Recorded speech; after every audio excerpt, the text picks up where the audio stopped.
time. Ada satu kali dia big order. Wah, saya happy-nya luar biasa. Saya belanja pakai 5 becak.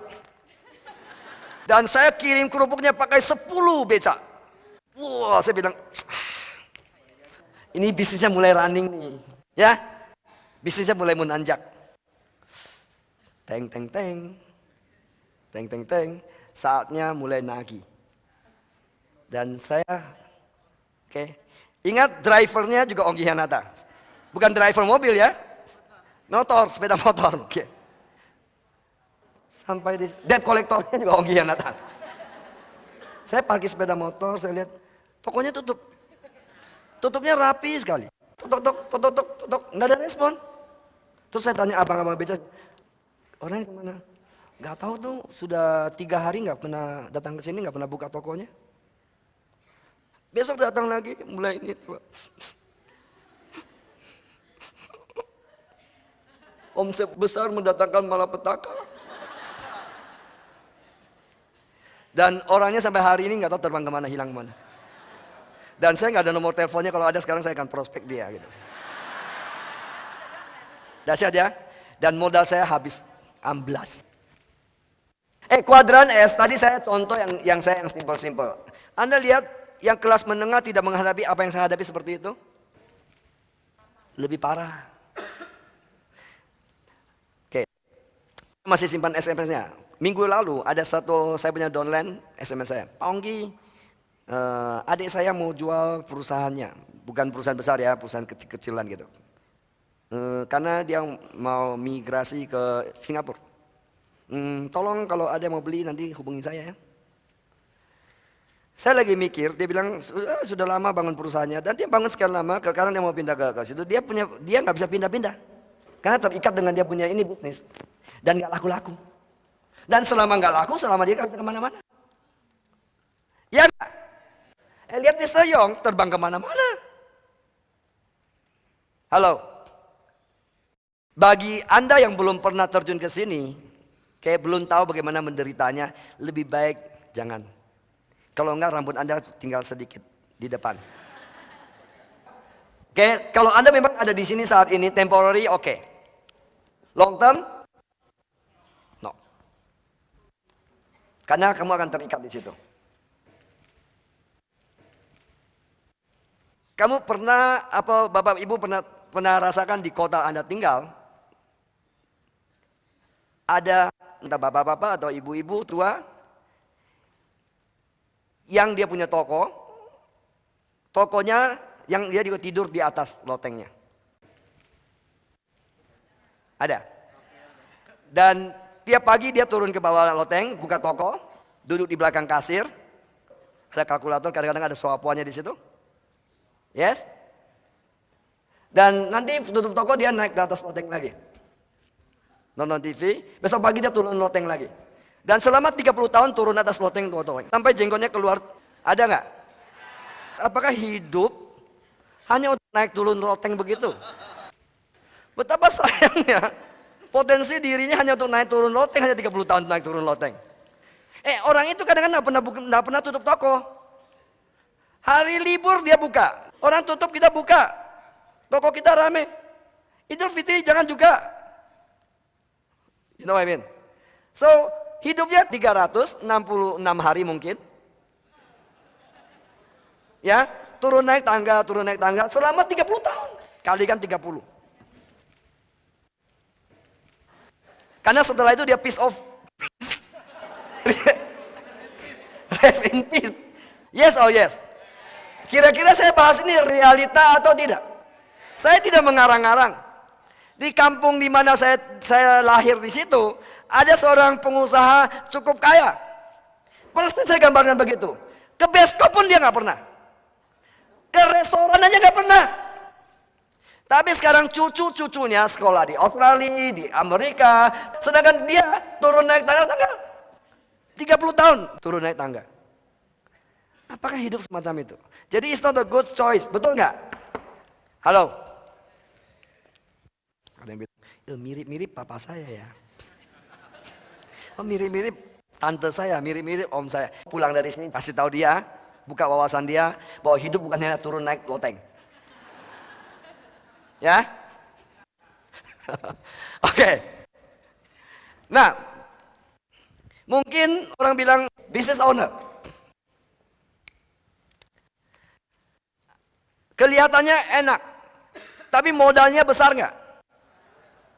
Besar nggak? Harus punya modal besar. Dan satu lagi, saya ada kenal salah satu teman saya di Jakarta sini. Dia sempat membeli satu franchise laundry di Amerika. Franchise-nya dari Amerika. Dan dia harus terbang ke Amerika, dia sendiri yang belajar 1,5 tahun. Dia bilang saya terima order baju, saya harus periksa bajunya kotor atau seperti apa, saya sendiri masukkan. Dan memang franchise-nya, sistemnya itu mengharuskan mereka belajar. Dan yang harus belajar harus ownernya sendiri. Nggak tahu kenapa, kebijaksanaannya begitu. Harus ownernya, padahal dia big boss. Saya tanya, Pak sekarang bisnis gimana? Ada mau tutup, kenapa? Nggak make money. Terus saya ada satu lagi, beli franchise dari Australia. Kurang lebih 6M. Setiap ketemu saya tanya kenapa, ada apa? Ada apa? Ternyata tidak semudah yang saya bayangkan beli franchise. Saya bilang 6 miliar. Buat kita 6 miliar ya lumayan ya, betul nggak? Saya tanya break even point dan kapan mulai untung kan?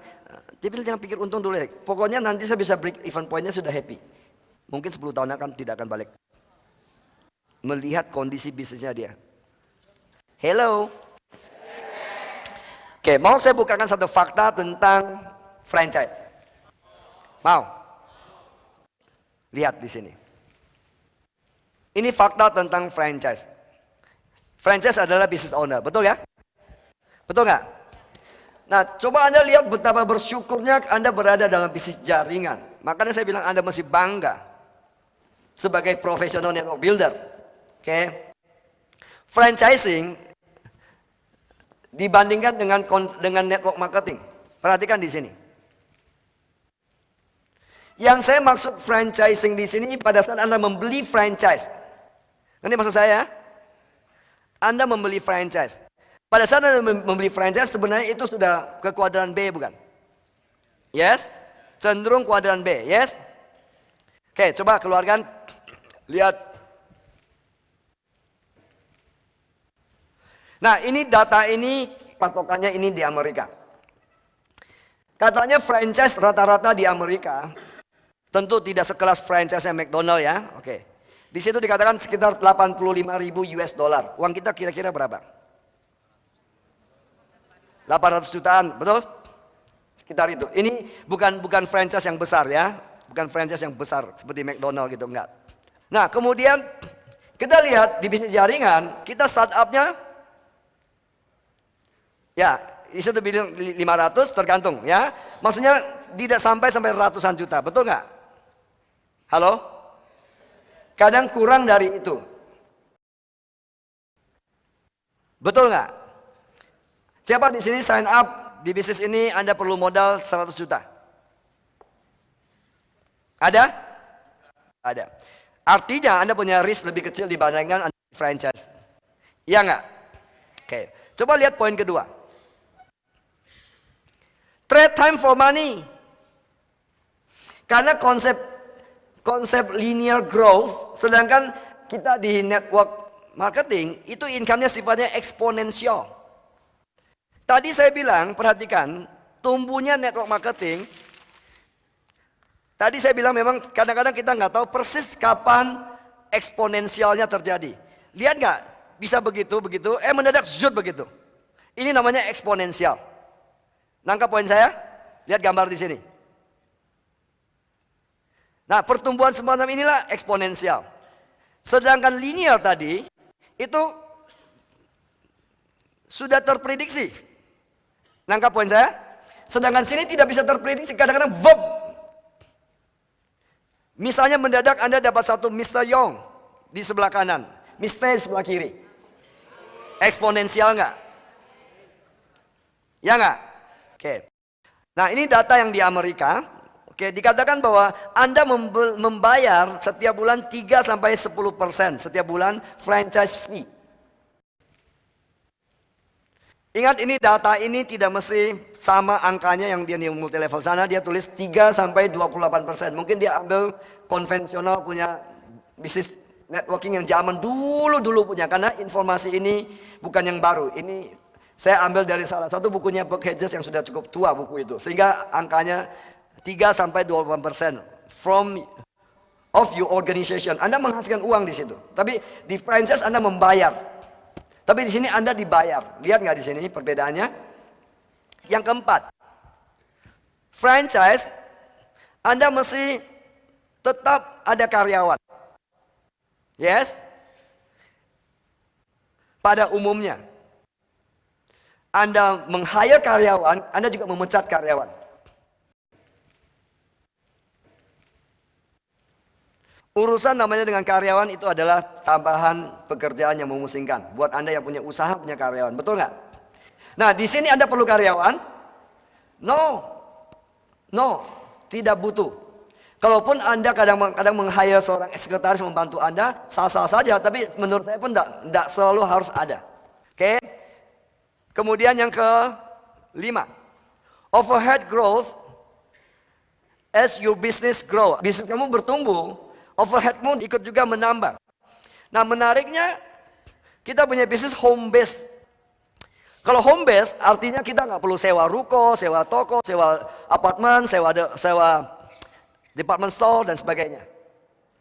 Tentu overheadnya tidak besar, betul nggak? Kalau kita sewa di mall, kira-kira overheadnya bengkak tidak?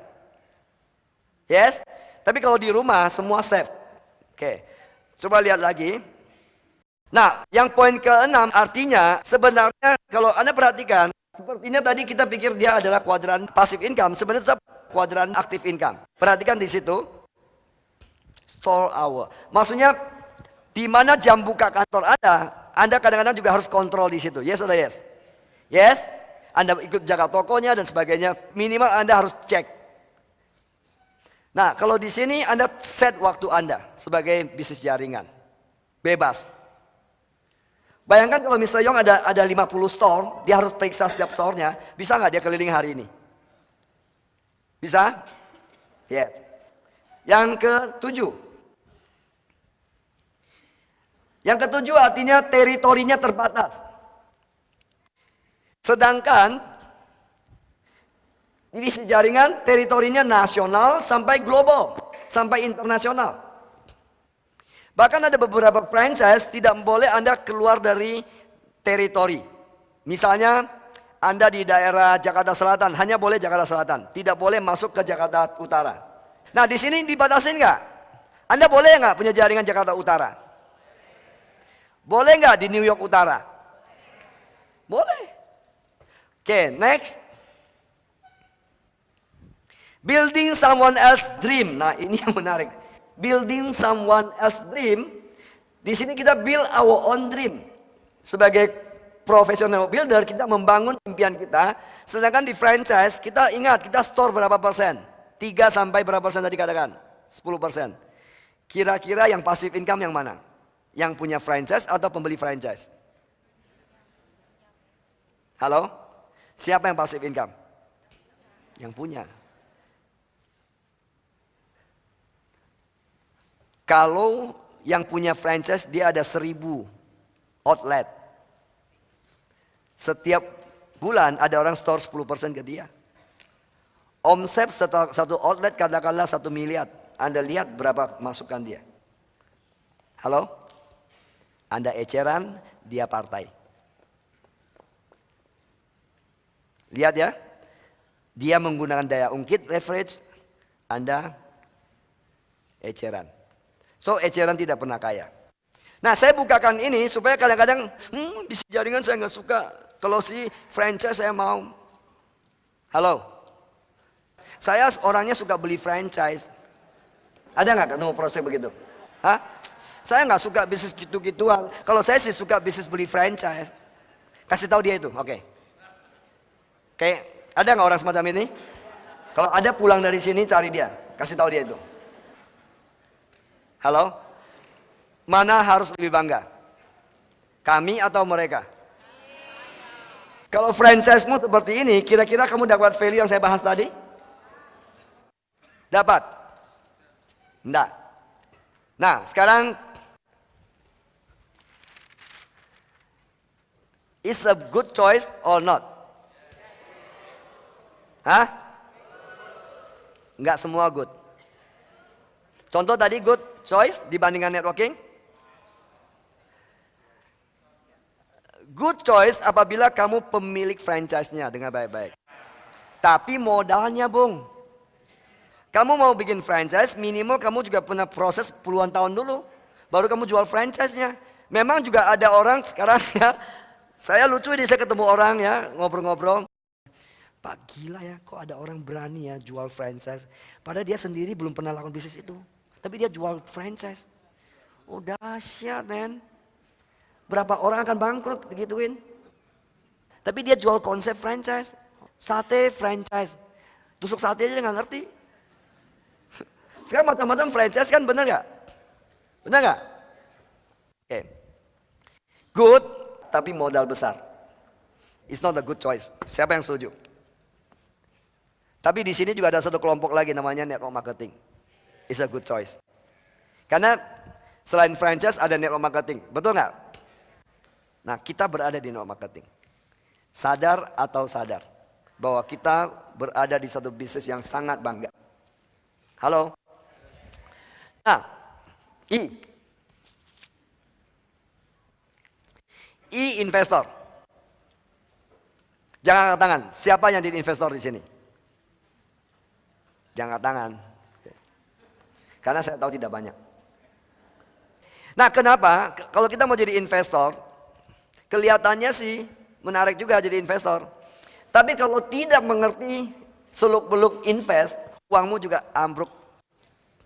Anda pernah ketemu dengan teman bilang gitu, saya kerja banting tulang. Tulang gak salah dibanting-banting. Banting tulang, kumpulkan uang 30 tahun.